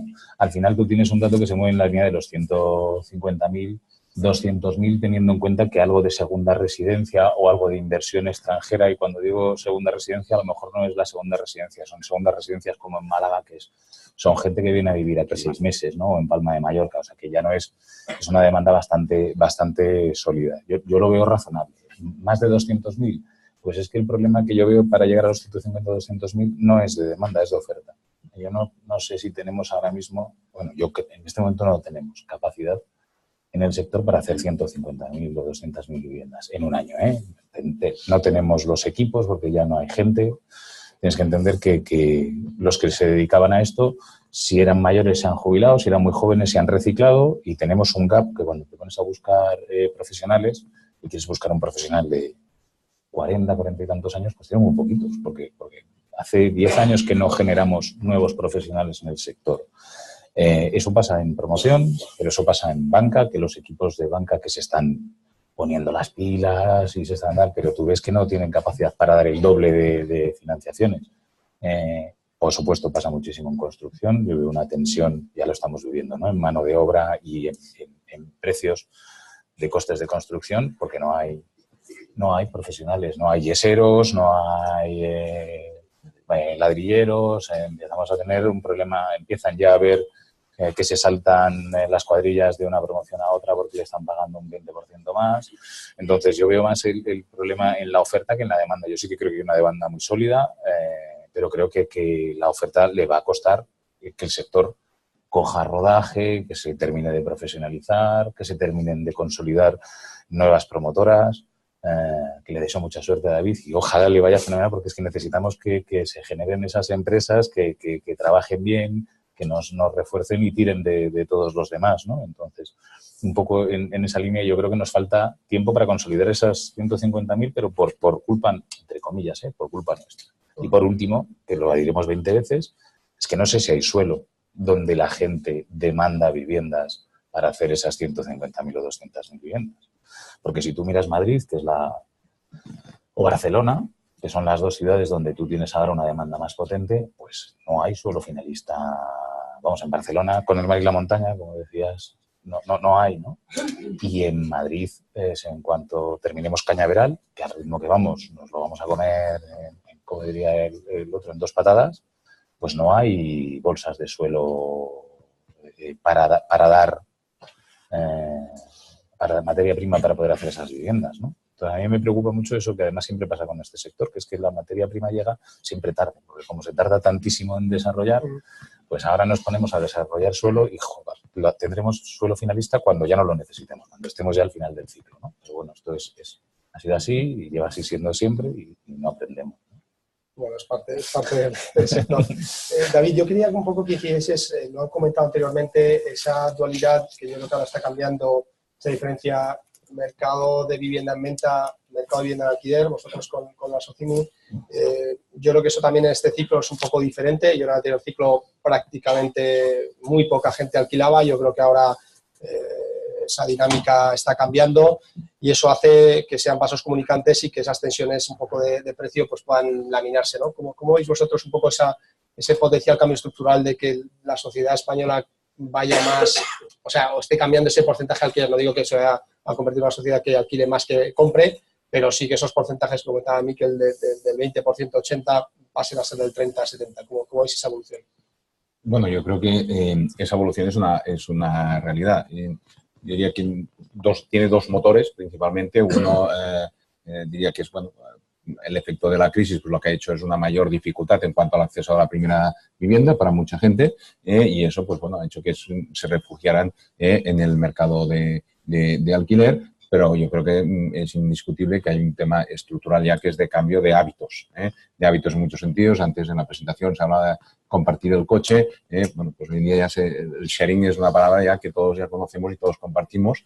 Y además, bueno, pues yo soy una persona donde he nacido, he ido al colegio, he estudiado la carrera y trabajo en la misma ciudad toda mi vida. Y yo creo que hoy en día, pues mis hijos, mis sobrinos, etcétera, no ves a ninguno, pues ya han pasado estudios en distintos sitios, han trabajado en distintas ciudades, etcétera. Entonces yo creo que eso es un efecto social que sumado al otro, pues hará que lógicamente pues incremente ese parque de viviendas en alquiler y es un poco la apuesta que nosotros también hacemos. Tendrá, lógicamente, criterios de demanda también, serán tipos de demanda que habrá que irse adaptando, pero que creo que es un mercado pues, que tiene un amplio recorrido. Las cifras las daba Miquel, la media europea es de un 30% del parque en alquiler y aquí en España hace 4 días estábamos en 15%, de este tirón ya nos hemos colocado en un 20%, pero bueno, para llegar a la media europea estamos hablando de incrementar en un 50% el parque actual. Y entonces yo creo que eso es un hecho que lo iremos viviendo seguro, ¿no? Yo, si me permites, Daniel, sí que quería reforzar todo el tema este que hemos hablado de precios. Yo creo que hay una palabra que hay que desterrar, que es la palabra burbuja. Es decir, si no es que nos vamos a la teoría del péndulo, o estamos en la máxima crisis o pasamos a la burbuja. Y no, el que se ha ido al lavabo, pues oye, se ha ido a un sitio y ha aparecido en el otro, ¿no?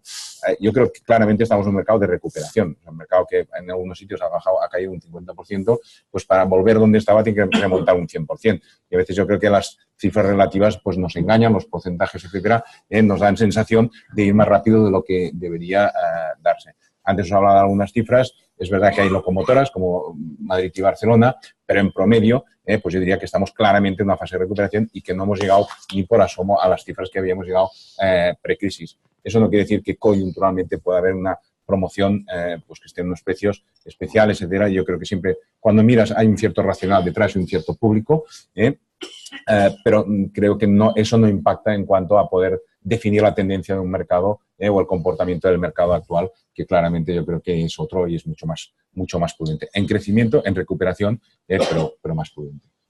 Yo quizá un apunte, yo creo que sí que es verdad que creo que en esta fase del ciclo está ayudando mucho, que hay mucha inversión internacional, que da esa objetividad y que compara países, tiene una visión muy global, compara España con Inglaterra, compara España con países incluso de Latinoamérica o los propios Estados Unidos y está constantemente monitorizando los fundamentales, ¿no?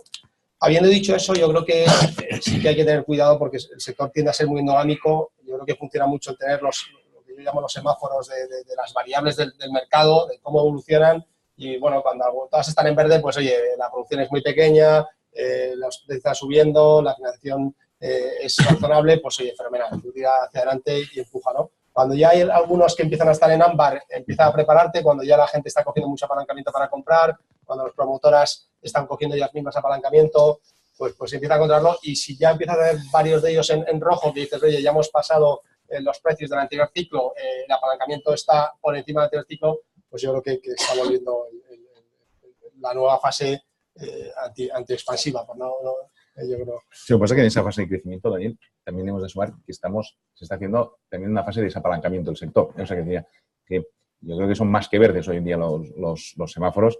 Yo creo que hay que estar atento. Yo tenía una abuela que se tomó una pastilla para el colesterol toda su vida y nunca tuvo. O sea, pero por si venía, ¿no? Entonces yo creo que, bueno, es bueno tener los semáforos, pero tampoco ponernos la venda antes de la herida, ¿no?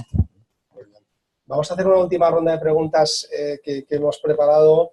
Lo que pediría a la audiencia es, si tenéis preguntas, un poco, por favor, que nos van a pasar unas cartulinas, las vayáis escribiendo, las iremos poniendo en paquetes para que cada ponente pues responda de la forma más educada posible, pero ahí ya estamos en la primera fase de preguntas de la audiencia, así que os animo a que como en la otra ocasión las hagáis, que estuvieron muy interesantes y yo creo que dinamizan mucho el debate.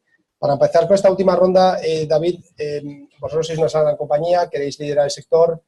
¿Cómo está cambiando la forma de comercializar, medios digitales, el tema de la personalización? ¿Tenéis algún app, algún site donde la gente siga la evolución? ¿Y cómo está cambiando esa forma de comercializar respecto al anterior ciclo y cómo queréis seguir evolucionando a futuro? Ese es uno de los temas que más ha cambiado respecto al ciclo anterior. Fíjate, ahora, hoy en día, cualquier potencial cliente que entre a unas oficinas de venta nuestras, en el momento de entrar a la oficina sabe mucho más de nosotros, muchísimo más de nosotros, que nunca sabremos de él. Como apuntábamos antes, hoy en día el cliente es mucho más sofisticado, mucho más exigente y además en el espacio de un par de horas de su casa puede tener acceso rápidamente a todas las alternativas que tiene para comprar en su entorno, ¿no? Y eso no pasaba antes. Antes yo recuerdo en mi época buscando piso el fin de semana con mi mujer por las oficinas de venta, intentando que te diesen planos el que te lo daba y el domingo dedicándolo a comparar unos y otros, ¿no? Eso ha cambiado radicalmente. Y de la misma forma que otras industrias, como es el caso del transporte privado, como es el caso de los hoteles con Airbnb, nuestra industria se va a transformar. Y se va a transformar principalmente por ahí. Por ahí por un lado, y luego por otro lado, en algún momento tendremos que plantearnos cómo, o sea, si tiene sentido que tardemos 3 años en entregar una vivienda, ¿no? Si no hay forma de industrializar el proceso. Pero principalmente en el corto plazo, el canal de comercialización es Internet, son las redes sociales, son encuestas online. Y la clave en una empresa que quiera ser industrializada, que quiera poder poner en el mercado un número continuo de viviendas, es que podamos entender rápidamente cuál es la demanda del mercado, qué es lo que quiere el mercado en términos de precios, en términos de distribuciones, viviendas, orientaciones e instalaciones complementarias a la vivienda, y que lo podamos poner rápidamente en el mercado, porque si un cliente pasa por la página web y no se queda, difícilmente o tardará mucho en volver a pasar, ¿no? Todos, yo creo que los que estamos en este sector nos hemos dado cuenta que hoy por hoy el canal de comercialización se tiene que apoyar muchísimo en Internet, sin perjuicio de que sigamos teniendo las oficinas de venta, porque al final el ser humano español tiene que tocar y para tocar tiene que ir a la oficina de ventas, ¿no? Pero principalmente la identificación de la oportunidad la hace a través del canal de Internet. Muy bien. Por incidir en ese aspecto, ya vamos saltando. Ignacio, vosotros, ¿cómo estáis haciendo esa comercialización? Vosotros en Villaverde sí que tenéis el espacio físico, habéis hecho un piso piloto como antiguamente, y no en la promoción, sino mucho antes, también es verdad que tenéis mucha masa crítica. ¿Estáis planificando hacer algún tema de 3D, visita virtual, o un poco Internet está ahí, pero cómo lo estáis gestionando? El cliente entra en un porcentaje muy importante, por no decirte, no te voy a decir el 100%, pero muy mayoritariamente es digital. El primer contacto es por vía digital o por Aricaclia Idealista. Es fundamental estar ahí. Y efectivamente, una vez te conoce, no solo con eso, sino como tú muy bien dices, porque googlea y ya sabe de todos los blogs, ya ha preguntado a 25 personas a las que le has entregado vivienda, ya sabe cómo haces la postventa, sabe absolutamente todo. A mí me sorprende porque muchas veces hay noticias que nosotros no sabemos y ellos ya saben, ¿no? Eso en la parte digital, pero al final el cierre es un cierre. Es la inversión y la compra más importante que hace una persona en su vida. Muchas es una vez o 2 veces como mucho en toda su vida. Le dedican mucho tiempo. Por eso es muy importante la parte digital para contactar, pero después quiere una persona, quiere la confianza.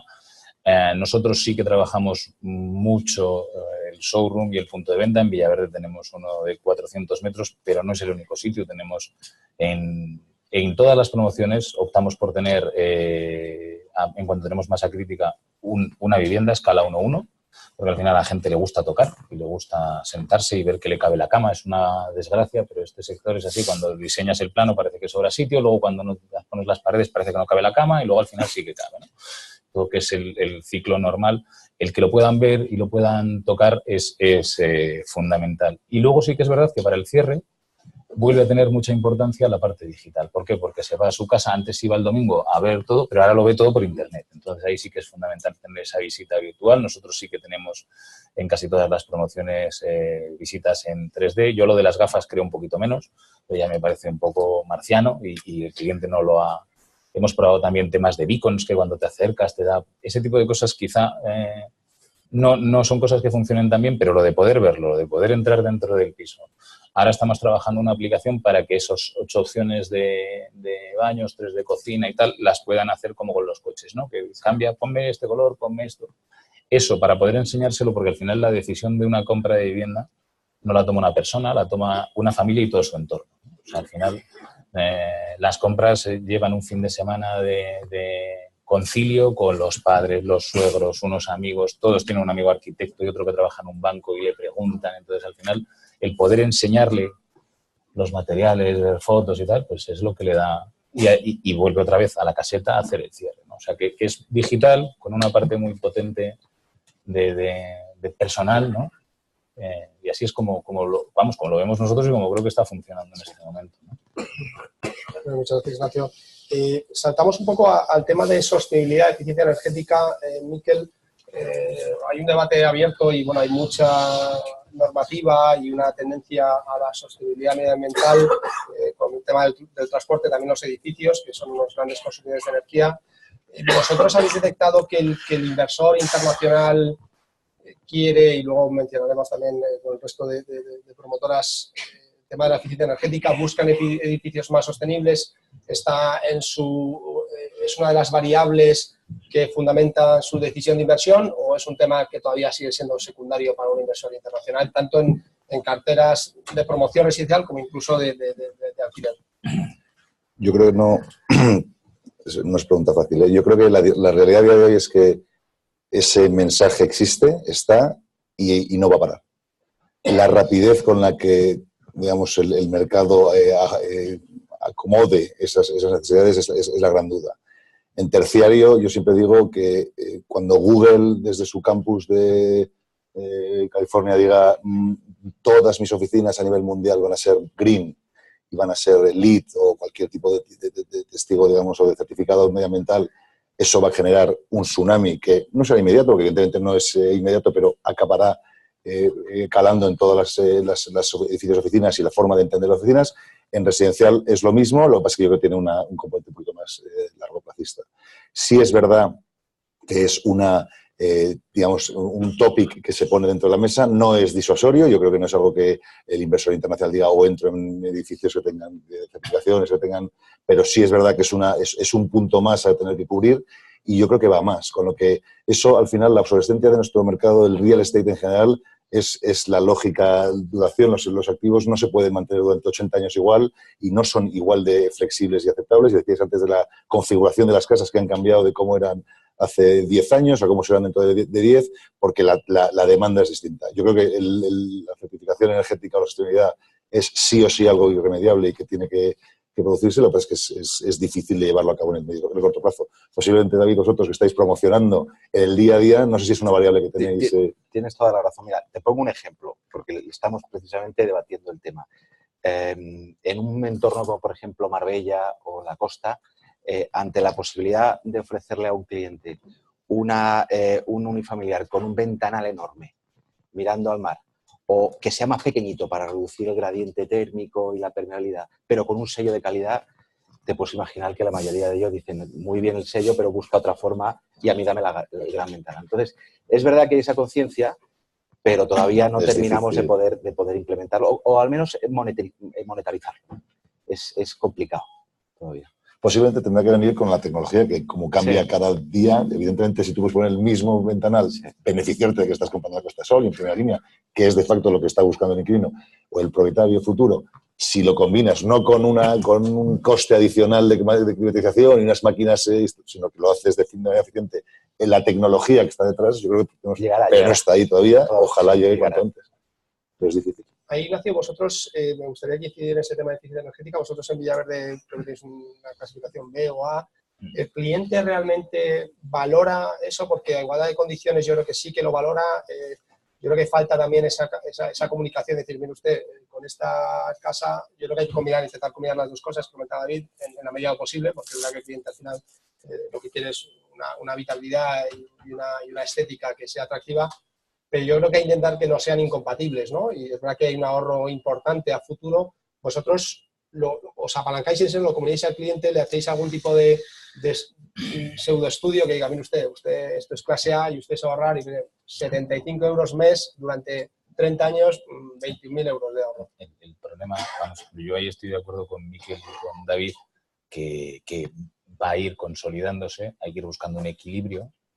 El cliente tiene ganas, pero se las aguanta, porque nosotros tenemos hecho un estudio en Villaverde, por ejemplo, que el salto de la clasificación energética, que es la que nos gustaría, supone un incremento de precio de costes de casi un 15%. Y el cliente le encantaría tener una A y green, pero no va a pagar un 15% más, aunque tú le digas que en 20 años se va a ahorrar dinero. Ya, pero está pensando en la hipoteca que tiene que dar y al final es como tú has dicho, una masa más. Si estás en igualdad de condiciones, hay que intentar mejorarlo. Creo que además tecnológicamente en ese aspecto, en el sector, en toda la parte de renovables, de eficiencia energética, falta mucho por hacer. Creo que todavía hay muchas cosas, pero creo que vamos a notar un salto, como en automóviles se está notando, como se está notando, que lo haga competitivo, ¿no? pero hoy por hoy el cliente lo quiere, pero no está dispuesto a pagar por ello, no lo valora. Ahí, y yo, que soy el más pequeñito de todos, pero siempre me gusta hacer este tipo de cosas, es que también tampoco tenemos una ayuda de la administración para este tipo de cosas. Porque cuando, no Google, pero si la administración quiere que se haga algo, con pegar 2 toques en la fiscalidad lo pone al día, ¿eh? Si hubiera una reducción del IBI, que siempre se ha dicho, yo no la veo, o si hubiera visto, o si hubiera algún tipo, ya no digo de subvenciones, de reducción en los AJD o en la licencia, si tienes una eficiencia energética y tal, ayudaría a consolidar eso, ¿no? Pero al final vas un poco a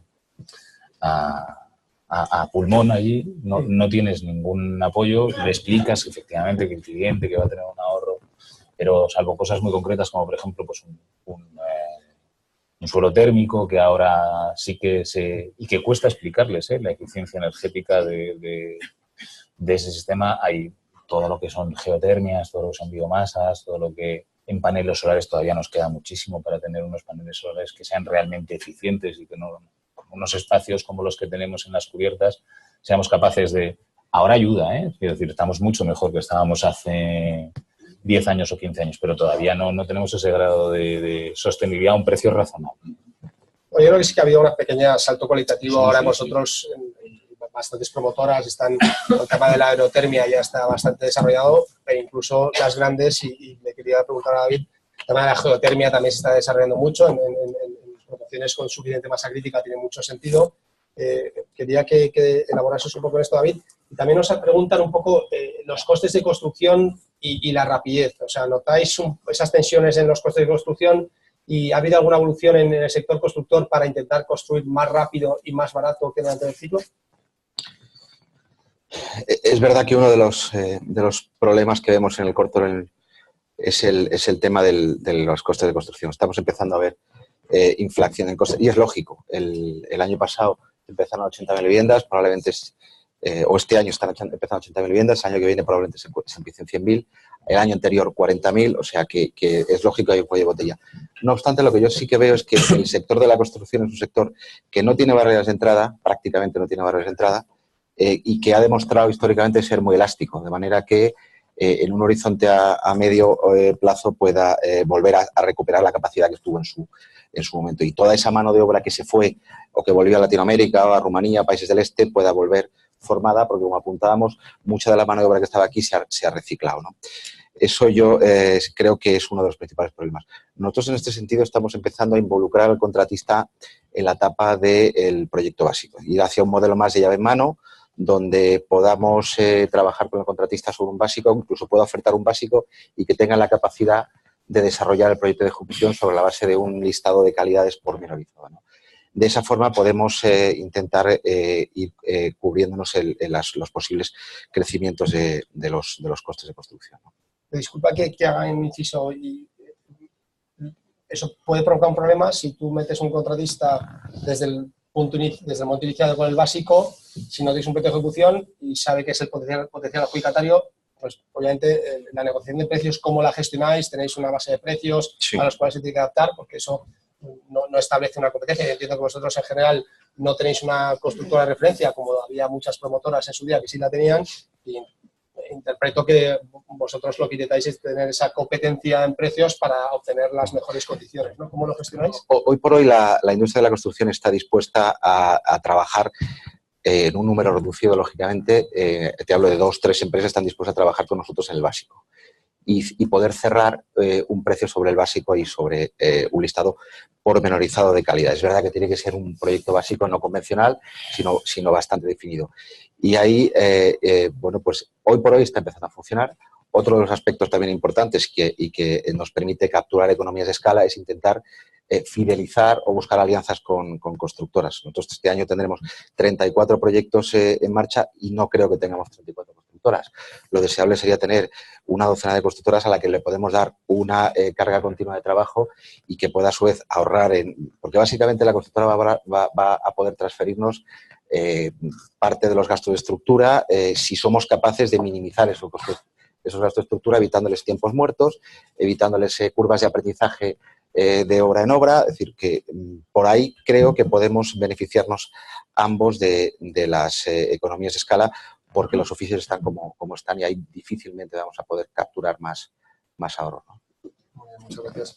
Os animo a seguir enviando preguntas, la verdad es que hay un montón, pero está muy bien, estamos intentando cubrir todas las áreas que estáis preguntando. Vamos a hablar de un tema un poquito más financiero. Nos preguntan, Juan, ¿cómo podría, dos temas, el modelo de opciones de compra anglosajón se introduce una inflación en el mercado del suelo, número uno, y número dos, para ti, luego si queréis elaborar alguno más, una potencial subida de precios, ¿cómo puede afectar al sector, tanto desde el punto de vista de la oferta como de la demanda? Empiezo, si quieres, por la segunda, ¿no? Bueno, lo que estamos viendo desde nuestro lado, ¿no? en promotoras, es que hoy en día se está promocionando en el suelo que ya se tiene comprado, que se ha comprado anteriormente, pues en márgenes que si miras a lo largo de un ciclo, del ciclo anterior, desde luego en márgenes muy sanos, lo cual indica o nos indica que podemos ver, que es otra de las razones por las cuales vemos un ciclo largo, podemos ver 4, 5, 6 años de crecimientos de los precios del suelo, pues con crecimientos de múltiplos sobre el crecimiento del precio de la vivienda de entre 2 y 3 veces, que es algo pues habitual por el efecto apalancamiento que tiene el suelo sobre la vivienda, como sabéis, y donde todavía en ese año 5, ese año 6, el margen del promotor estaría en niveles aceptables en respecto a otros ciclos, ¿no? Y en cuanto a la... No sé si he sido muy claro, Daniel, que me estás mirando. Sí, no, sí. Y en cuanto al uso de opciones de compra para el suelo, bueno, yo creo que es que simplemente es complicado. O sea, la gente, por suerte o desgracia, no... al final vivimos, yo creo que, y se ha dicho un par de veces en la discusión, ¿no? El suelo es el elemento más escaso de todo este negocio. El tener el suelo adecuado, comprado de manera adecuada, en las ubicaciones adecuadas, con el estadio urbanístico adecuado, joder, pues es complejo, ¿no? Y de hecho puede en un momento dado limitar ofertas, o bueno, estoy repitiendo cosas que se han dicho. Entonces, pues los dueños del suelo a día de hoy, del suelo, sobre todo del suelo más líquido, pues no están dispuestos a... O sea, no tienen tampoco motivos por los cuales aceptar eso. Al final es un tema de oferta y demanda. Es verdad que el sector ha estado muy parado muchos años, pero también es verdad que desde hace un par de años, 3 años, pues hubo gente que poco a poco vio la oportunidad, se ha puesto a comprar suelo y a día de hoy pues hay mucha gente intentando comprar o asegurar el suelo adecuado, ¿no? Con lo cual creo que es algo que, bueno, que no, vamos, que los expertos estáis aquí, los industriales, pero que no es algo que veamos muy factible, salvo casos muy específicos, ¿no? O en suelos a más largo plazo, pues donde sí que hay veces que, bueno, pues hay situaciones específicas donde eso se puede gestionar. Y lo que no veo muy bien es por qué eso implicaría inflación adicional de suelo. Bueno, más demandante, ¿no? Porque puedes hacer más opciones y hay más comprador potencial, porque el mismo comprador puede comprar más cosas, ¿no? Con menos dinero, pues estás negociando mucho más suelos, mucha más presión para... Yo, si me permites, te daría otra visión de las opciones de compra, que a mí me encantan, ¿eh? No porque me dé más capacidad, sino porque involucra al propietario en que el proyecto salga bien. Porque si el propietario que ha recibido una opción de compra quiere que se le pague el suelo, necesita que el producto esté en precio, que el promotor no sea un talibán, sea un profesional, y entonces empieza a mirar otras cosas que no son solo el precio absoluto del suelo. Ese sistema que funciona muy bien en otros países, en Latinoamérica en varios, y que funciona fantástico. Aquí, al final, el propietario del suelo, que no tengo nada en contra de ellos porque los veo todos los días, ¿eh? Es decir, y son muy guapos y muy majos, ¿eh? Pero a mí que al final, porque el ciclo esté subiendo, y ya lo hemos vivido otras veces y lo volveremos a vivir, el que gane el dinero, el que gane la plusvalía, es alguien que compró un suelo, no ha hecho nada con él, ha tenido la capacidad de retenerlo de una forma o de otra, y ahora lo subastea al que le paga más, caiga de donde caiga, es decir, y yo esto es algo que me encuentro todos los días, que estás hablando con un propietario de suelo y le dices, oye, mira, ¿no ves que el precio que estás pidiendo da un precio de vivienda que hoy por hoy el mercado no acepta? Y te dice, si es un poco profesional, te dice, sí, pero a ver si cae un paracaidista que se equivoca, digo, pues estamos fantásticos, el enfoque es perfecto.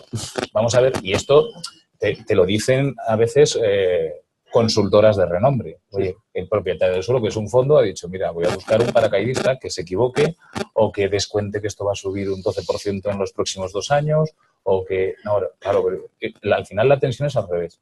Cuando yo me he encontrado durante estos años que hemos podido hacer muchas operaciones en las que podíamos aplazar el precio del suelo, te sientas con el propietario, quiere ver tu producto, a ver si le gusta o no le gusta, porque claro, tiene miedo de que tú hagas un mal producto y no vendas y al final él no cobre, ¿no?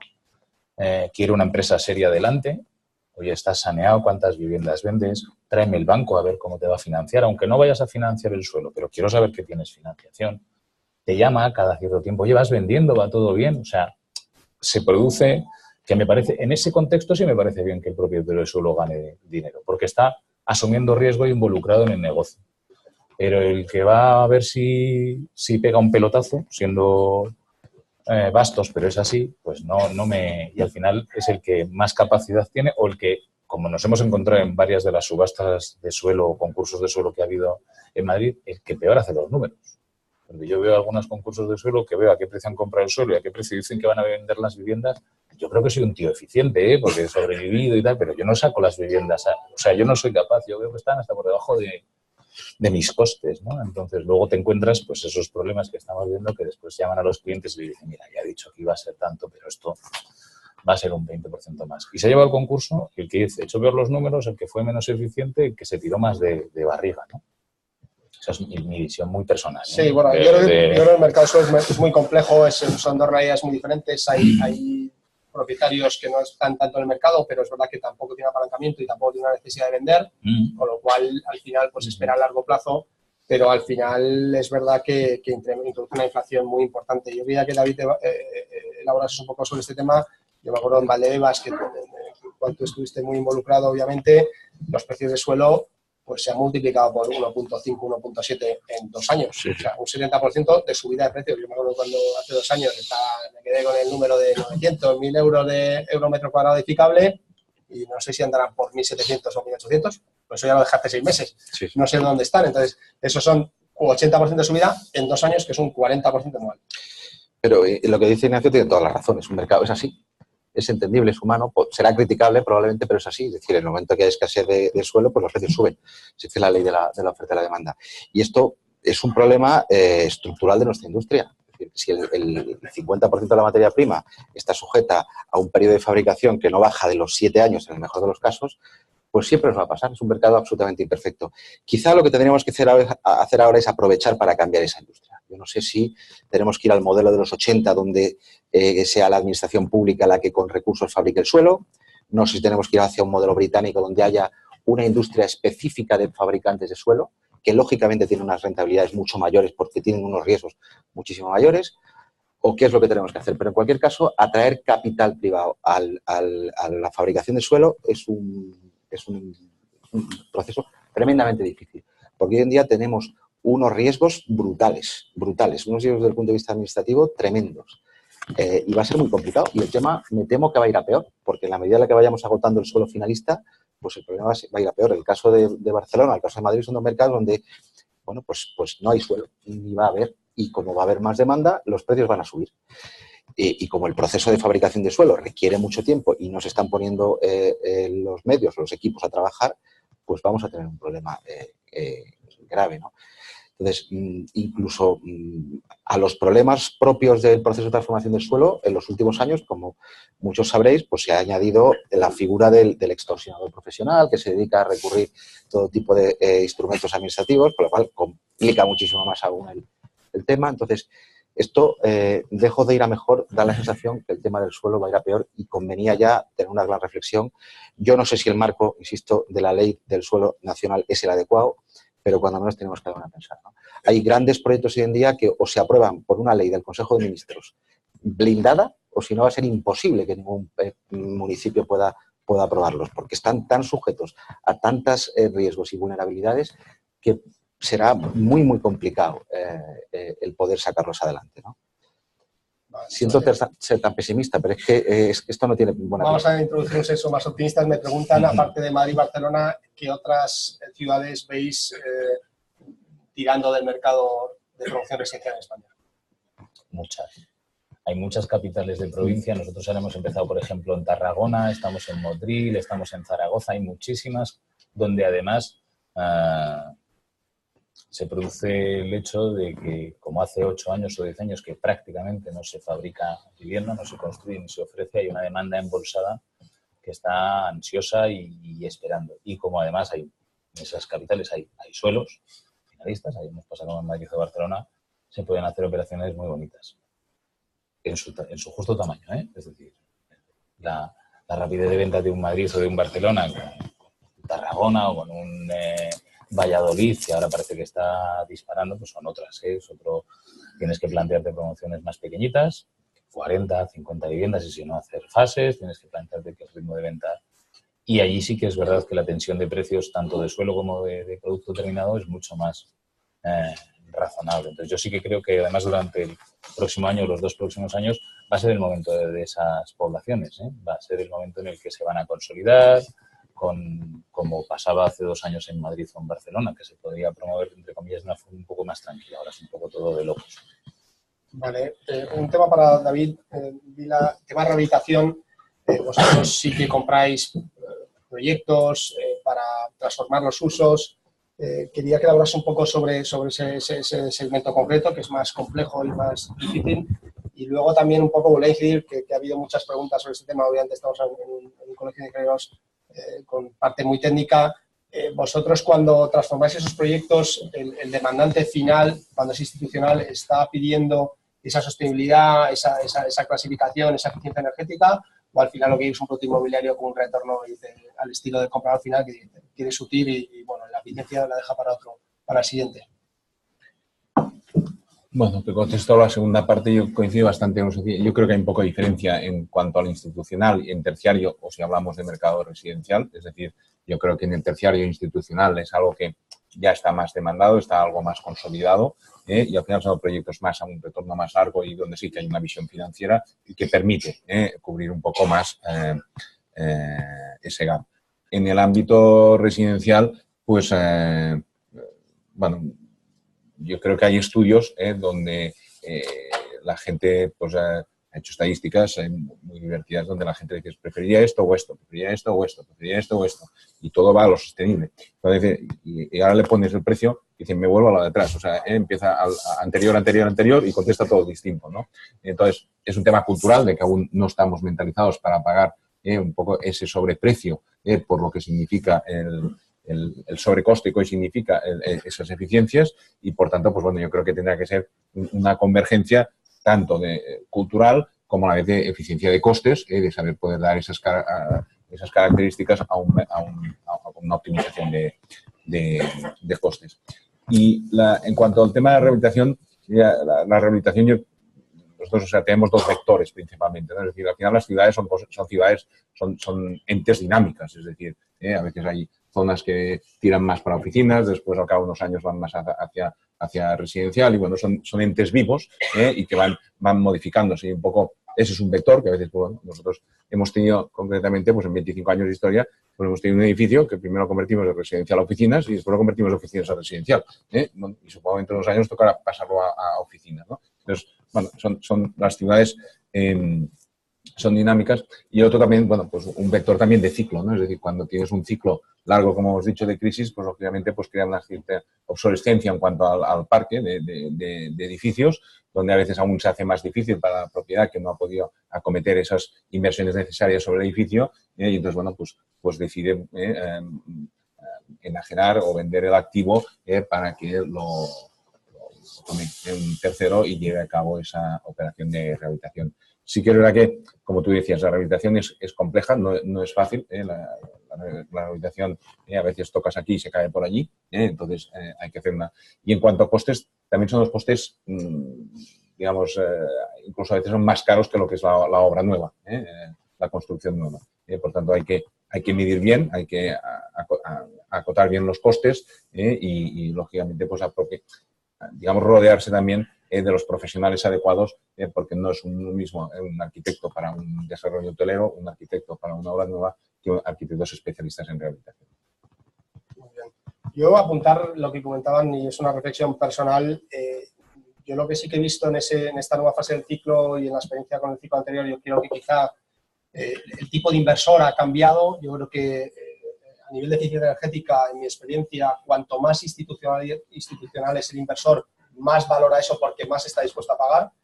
Yo creo que vosotros habéis hecho la reflexión, el cliente privado pequeño dice, mira, es que tengo este presupuesto de 15.000 euros y eso es lo que tengo, ¿no? Si me das eficiencia, fenomenal, y si no me la das, pues la dejo, ¿no? En cambio, nosotros nuestra experiencia en la SOCIMI que estamos desarrollando con el Fondo de Pensiones holandés APG está muy involucrado en temas sociales y sistema de sostenibilidad, y sí que está dispuesto a pagar un sobreprecio por esa sostenibilidad. Es más, hay muchos índices del mercado cotizado, de EPRA, de asociaciones europeas, donde estos inversores a una compañía cotizada, y yo no sé si AEDAS incluso evolucionará hacia esas áreas, te exigen que tengas, aparte de un reporting financiero de tus variables económicas, en producción de viviendas, otras viviendas sostenibles, etcétera, tienes una parte de sostenibilidad muy importante, que sobre todo en la parte patrimonial es muy exigente. Oiga, ¿qué clasificación tienen sus edificios? ¿Cuál es el consumo de CO2? Etcétera, ¿no? Vosotros, David, notáis que vuestro inversor, y de cara, estáis ahora en un proceso de salida a bolsa, esa sostenibilidad sale en vuestra presentación de inversores. ¿Hay inversores más sensibles a ese aspecto? Sí, no, hoy en día es un máster, es algo absolutamente imprescindible. Tenemos que saber monetizarlo, pero desde luego es un elemento fundamental. Ignacio, por ir acabando ya, vamos a ir acabando, que damos 5 minutos extras para hacer la última ronda de preguntas. Nos preguntan también un poco, aunque ya habéis incidido, pero quería un poco focalizarlo.